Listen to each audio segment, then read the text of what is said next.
Generally, when we first hear the words pain management, we think of conventional treatments such as medication and even injections. However, we know that these are often not the answer with chronic pain due to their poor long-term effectiveness.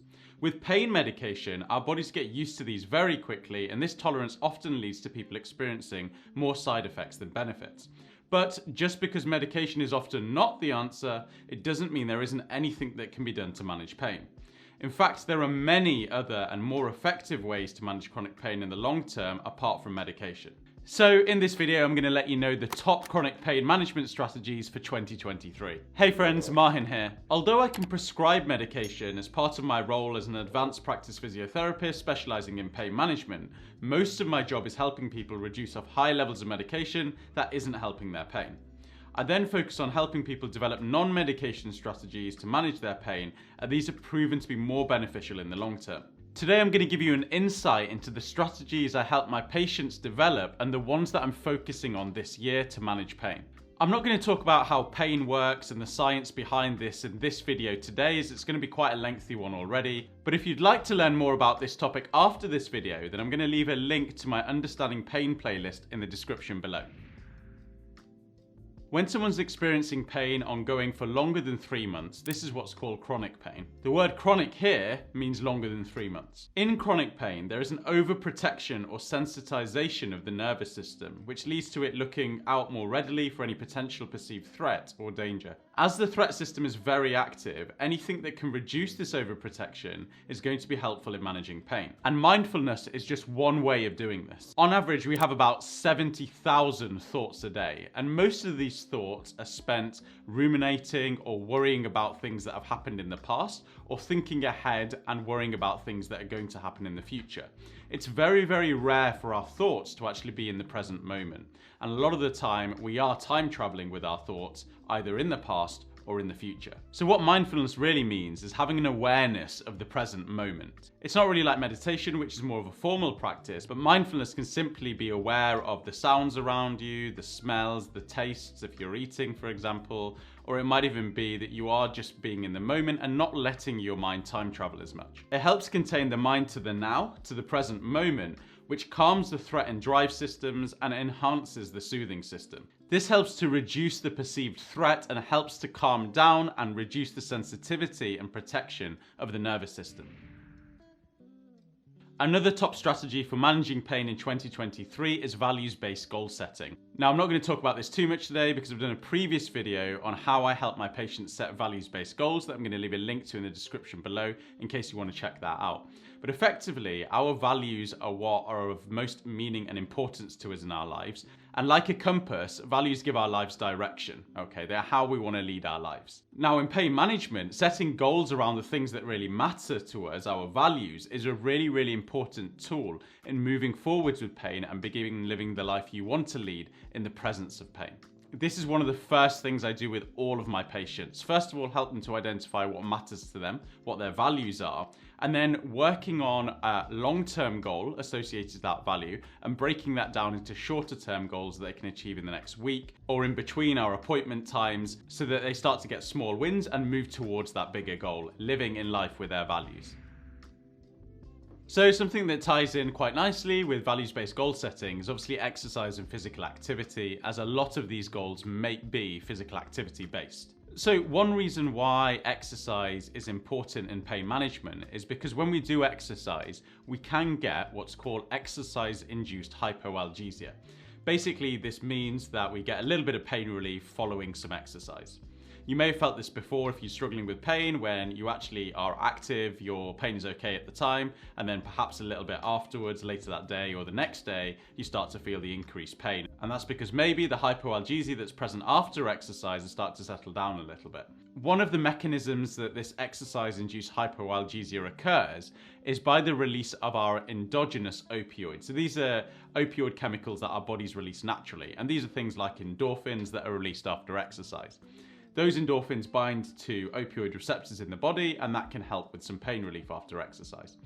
Now, what's really important to mention here is that in studies that have been done into people with chronic pain, the hypoalgesic effect after exercise is not as great as people without pain. So what that means is the pain relief that we can get following exercise can be a little bit less, or at least mixed, for people with chronic pain. So because of this, I like to reframe patients' expectations when it comes to exercise.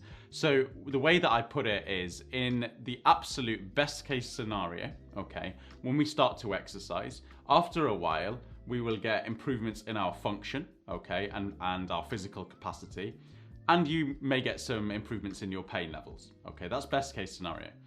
Worst case scenario is that you will get an improvement in your function and physical capacity, because that will happen with exercise as our body adapts, but your pain levels may stay the same, okay. I also like to warn my patients that there may be an initial increase in their pain levels when they start exercise, so that when they do start the exercises, that expectation is set and they can think, well, you know, Mahin did tell me about this, so this is nothing to worry about. It's not because I'm doing any further damage, but this is expected when I start exercising. The expectations that we set around exercise are really, really important. So I always promote exercise for function rather than pain relief. Okay, so improvements in function, improvement in the ability to do their day-to-day tasks, their work, their hobbies, rather than exercise for pain relief. That's just because exercise doesn't have as much of a linear influence on pain relief as it does in improving function. One of the other reasons that exercise or physical activity is really important when someone's living with pain is it stops the pain cycle. I've spoken about the pain cycle before, and I'll just pop it up just here now. But effectively what happens with the pain cycle is that because of pain and the fear of worsening pain, there's an avoidance of certain activities that are painful. That's natural, that's normal. Pain is not a nice sensation, and avoiding pain is very, very common. But what happens then over time is that avoidance leads to a lowering of function, fitness, mobility, and etc. And because we're not able to do things that we enjoy, it leads to low mood. Okay, and that cycle keeps going round until we're able to gradually, and gradually is the key word, expose to things that are being avoided through exercises or an increase in physical activity, which then means that all those things that I mentioned, like function, mobility, strength, starts to improve. Mood improves, hopefully, if we're going back to activities we enjoy, and that cycle starts to reverse.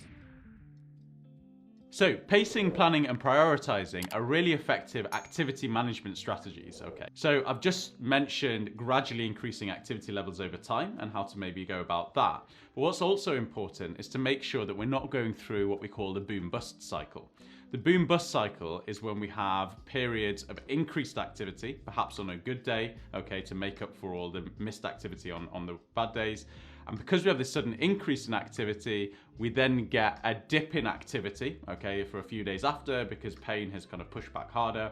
We need a few days of rest until we have another good day, our activity levels increase again, and then we have another bust, and this boom-bust cycle continues.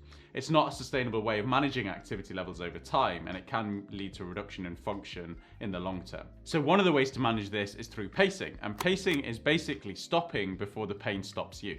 That can be really difficult for people living with pain because it's not always during the activity that people feel pain, it's afterwards. So what I recommend to people is going through a little bit of a trial period and using it, going through a bit of an experiment and figuring out what their baseline level of activity is. So let's say that it is cleaning the house, okay? So I'd ask them to do half an hour one day, okay? See how they feel afterwards. If they feel actually that was okay, didn't have too much pain after, maybe they do 45 minutes the next time they come to clean the house. If that's actually too painful, then they might find somewhere in between that might be their baseline, okay? A baseline level of activity is an amount of activity that you do or someone does, feeling like they could do a little bit more, but they're not going to at this stage. Okay, so that's what the baseline level of activity is. An amount you can do, feeling like you can do a little bit more. Pacing also talks about breaking up the activity into manageable chunks. So let's use the example again of cleaning the house as I've mentioned. What that would look like is, let's say that someone usually does their whole house in one go, and then, they're suffering for it for a 1 or 2 days afterwards. What pacing or chunking would advise is actually breaking that task up into more manageable chunks, okay? So like the name suggests. So rather than doing the whole house in one go, it might be breaking up the house into 4 parts. So it might be that the upstairs is done in 2 separate parts and the downstairs is in 2 separate parts. And spreading that out over the week rather than doing it all in one day, so there's more consistent levels of activity that are happening. And this should help avoid then that boom-bust cycle that sometimes happens. Planning, quite simply, looks at planning your week as a whole, okay? and putting into the plan the things that matter to people the most. So we just talked about values and values-based goal setting. So putting in the activities that are going to move people closer to their values and things of importance to them first, okay, which is also prioritizing, which is the final P, before putting in other things that need to be done but maybe aren't as important, like cleaning the house, as I've just mentioned. So sometimes I get patients to think of what is an absolute must they do that week. What is something they're really looking forward to that brings them a lot of joy, happiness, and what do they really want to do? And then after the must, it's the should. So what should they do? Okay, maybe it's something that's still important to them, but maybe not as important as the musts. And then finally, they put in the stuff that they could do if they've got the time and energy left. So there could be, things like housework, things that maybe are less important to them. Okay. But what's really important with planning is taking that week as a whole and factoring in rest in between. Okay, so actually putting into the plan periods of rest in between the activities as well, so that we're not going through the boom-bust cycle again. I've done a detailed video into the boom-bust cycle and pacing, planning and prioritizing previously, so I'll leave a link to that in the description below if you want to check out that further. So food is fuel, and different types of food all have a specific function within the body. So we need a balanced diet to make sure that all of our bodily processes and functions are working at their optimal level. This is for everyone, not just people suffering from pain. However, specific to pain, what might be important to know is what foods actually increase inflammation in the body and what foods actually decrease inflammation in the body. Now, when I am talking about diet as a management strategy to manage pain, I am talking about 1% gains here, very, very marginal gains, okay? What I mean by that is changing your diet or including foods that maybe are more anti-inflammatory and decreasing pro-inflammatory foods may help with pain sensitivity to a certain degree, but it's very unlikely to completely get rid of pain, okay? So the diet is one of the things, one of the tools, like many I've mentioned in this video, that work well alongside other strategies that are being put in place. When I'm talking about inflammation in the body, I'm not talking about an inflammatory condition, but all of us as humans have a level of inflammation in the body, and this is very low-grade neuroinflammation, which is inflammation around the nerves that everybody has. Now, what can increase pain sensitivity is when that nerve inflammation is driven up, okay? And what can decrease pain sensitivity is when that nerve inflammation is brought down, and diet's one of the ways of doing that. So, low-grade neuroinflammation is driven up by pro-inflammatory foods. And pro-inflammatory foods include things like gluten, dairy, especially if you have an intolerance to either of these, sugar, and processed foods. And particularly sugar and processed foods are a massive inflammatory foods. So that can really drive up neuroinflammation and can increase pain sensitivity. So it's really important in our diets to try to limit these things as much as possible. Unfortunately, in the world that we live in these days, convenience and pricing comes into it a lot, and the foods that tend to be a little bit more convenient and sometimes lower in price are processed foods, unfortunately. So it's making a real conscious effort to try to include more whole foods within your diet.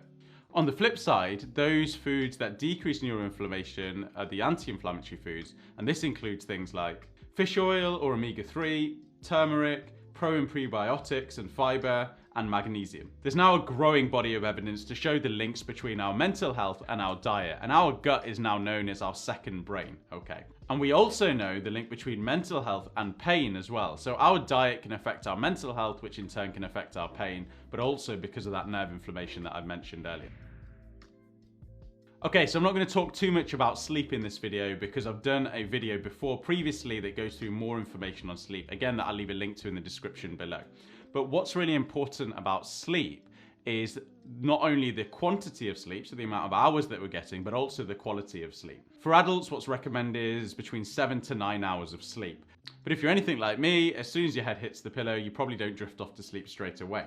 So I like to talk about sleep opportunity. So giving myself as an example, if I want to get 7 hours of sleep a night, I go to bed with lights off 8 hours before I want to wake up in the morning. So it gives me a little bit of leeway to fall asleep, or, if I have any broken sleep in the night, hopefully I'm getting as close to that 7 hours as possible. The other thing that's really important is the quality of sleep. So all of us go through different sleep cycles at night, and each cycle lasts about 90 minutes, and it goes all the way from light sleep through to deep sleep and REM sleep as well, which is when we start to have dreams and other things. There are so many things that we can do during the day that can improve our sleep at night. We have two main hormones involved with sleep. We have our sleep hormone, which is our melatonin, and we have our stress hormone, which is our cortisol. And essentially what we want is our melatonin levels to be at the highest when we're about to go to bed, and our cortisol, our stress hormone, to be at its lowest level before we go to bed. Then in the morning when we wake up, we want those to flip round. Cortisol is not a bad hormone necessarily, as long as we don't have too much of it, because cortisol is also really important for alertness and concentration in the day. So, as I mentioned, there's lots of things we can do during the day to help those hormones be balanced and optimized for sleep. So check out that previous video I've done on sleep to learn about 10 ways that you can help your sleep at night. As humans, we're social beings and have developed in communities throughout history. However, in more recent years, our social connection has been reduced due to working from home and technology. As fantastic and convenient as these things are, what they do is they do limit our face-to-face interactions with other humans. When someone's struggling with pain, this is further heightened because actually people are struggling to maybe go out the house to see people, do the activities that they usually do and they usually enjoy. And because of energy levels and fatigue, not just pain, people also find that even when people come to see them at home, they're not able to socialize for as long as maybe they did before. And this can be really, really difficult because a lot of the time, and one of the biggest reports from a lot of my patients is that they do feel isolated because of their condition. Now, if you've been following this channel before, you'll know that social connection is one of my pillars of health that I talk about regularly.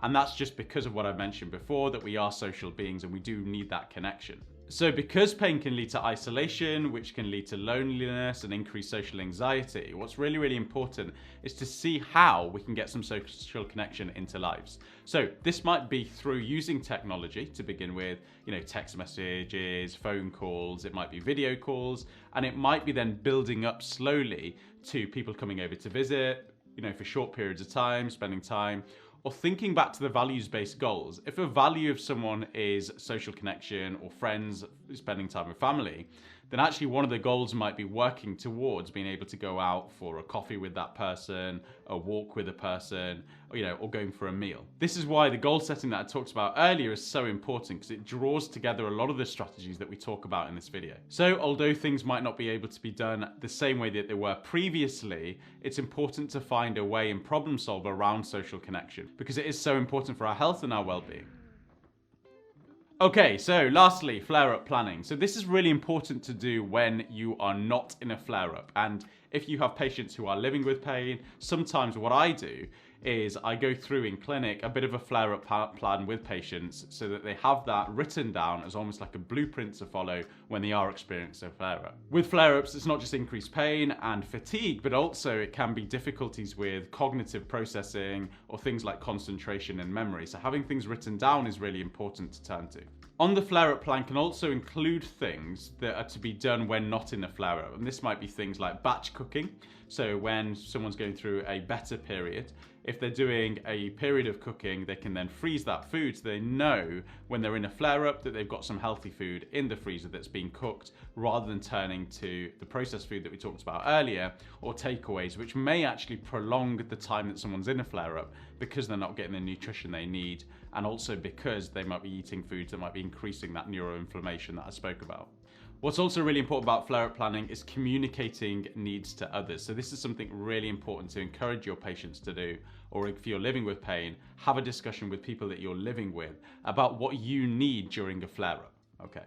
So that might be saying that, okay, when I am feeling like this, what I would like is a little bit more help with this, or maybe, so for some people, just to be left alone for half a day or a day, because things can be quite sensitized. People also report that they can be quite irritable when they're in a flare-up, which is very understanding. Sometimes when those needs aren't communicated, patients with pain often feel that others aren't understanding, or they're not supportive. One thing that we need to be aware of is that if needs aren't communicated, even people close to that person may not know what they need in that moment. Okay, so we can't expect other people to just know. We have to be able to communicate that with people. Do it when you're not in a flare-up, so that when a flare-up happens, you can then test that out and hopefully get the support you need. I've done a whole video on flare-up planning before, so I'm going to leave a link to that in the description below as well if you want to check that one out. Otherwise, for more ways to manage pain if you're living with chronic pain yourself, check out this custom playlist that I made for you next. The videos in this playlist go into more detail about some of the strategies that I mentioned in this video, such as pacing, planning, prioritizing, sleep, and flare-up planning.